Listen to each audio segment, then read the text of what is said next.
শরীফ ওসমান হাদির ওপর হামলা এবং দেশের সার্বিক পরিস্থিতি নিয়ে বিএনপি জামায়াত এবং এনসিপির প্রতিনিধিদের সঙ্গে বৈঠকে বসেছেন প্রধান উপদেষ্টা ডক্টর মোহাম্মদ ইউনূস। রাষ্ট্রীয় অতিথি ভবন যমুনায় বেলা 11:30টার দিকে এই বৈঠক শুরু হয়। এ বিষয়ে আরও জানাতে যমুনার সামনে থেকে সরাসরি যুক্ত হচ্ছেন সহকর্মী হাসান আল মামুন।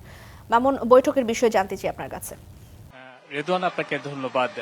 যেমনটি বলছিলেন যে ইনকিলাব মঞ্চের মুখপাত্র ওসমান হাদি গতকাল তার নির্বাচনী এলাকাতেই গুলিবিদ্ধ হয়। এরপরে যে পরিস্থিতি তৈরি হয়েছে সেই পরিস্থিতির আলোকেই কিন্তু আজকে প্রধান উপদেষ্টার সরকারি যে বাসভবন যমুনা, সেখানে বিএনপি, জামায়াত এবং এনসিপির এই তিনটি দলের মোট 6 জন প্রতিনিধি সাথে বৈঠক করছেন ডক্টর মোহাম্মদ ইউনূস।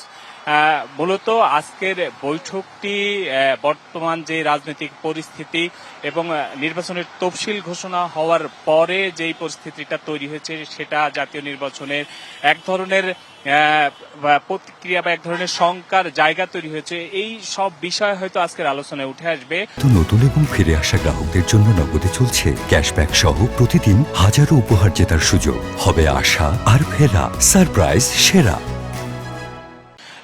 আরেকটু জানিয়ে রাখতে চাই যে যমুনার সামনের যে জায়গাটি সংবাদ কর্মীদের জন্য রাখা হয় সেখান থেকেই মূলত আমরা তথ্যগুলো পেয়ে থাকি। আজকে সেখানে কিন্তু সংবাদকর্মীরা প্রবেশ করতে পারেনি, যার কারণে যমুনার সামনের যে সড়ক সেই সড়কের অপর প্রান্তে রমনা পার্কের সামনে থেকেই তথ্য জানাতে হচ্ছে আমাদেরকে। এবং যেই রাজনৈতিক তিনটি দলের নেতারা সেখানে রয়েছেন তাদের মধ্যে যেই 6 জন রয়েছেন, যদি নাম বলি আমি, যে বিএনপির পক্ষ থেকে রয়েছেন সালাউদ্দিন আহমেদ চৌধুরী, মেজর হাফিজউদ্দিন, এবং জামায়াত ইসলামীর পক্ষ থেকে রয়েছেন দলের সেক্রেটারি জেনারেল গোলাম পরোয়ার এবং এহসানুল মাহবুব জুবায়ের, যিনি সহকারী সেক্রেটারি। একই সাথে এনসিপির পক্ষ থেকে এসেছেন হাসনাত আব্দুল্লাহ এবং দলের আহ্বায়ক নাহিদ ইসলাম। মোট এই 6 জন বৈঠক করছে। তারা বৈঠক থেকে বের হওয়ার পরে আসলে কথা বলার পরে আমরা জানাতে পারবো যে কি কি বিষয় নিয়ে সেখানে আলোচনা হয়েছে। তো যমুনার সামনে থেকে আমার কাছে এখন পর্যন্ত এই ছিল সর্বশেষ। রেদওয়ানা। মামুন, ধন্যবাদ আপনাকে।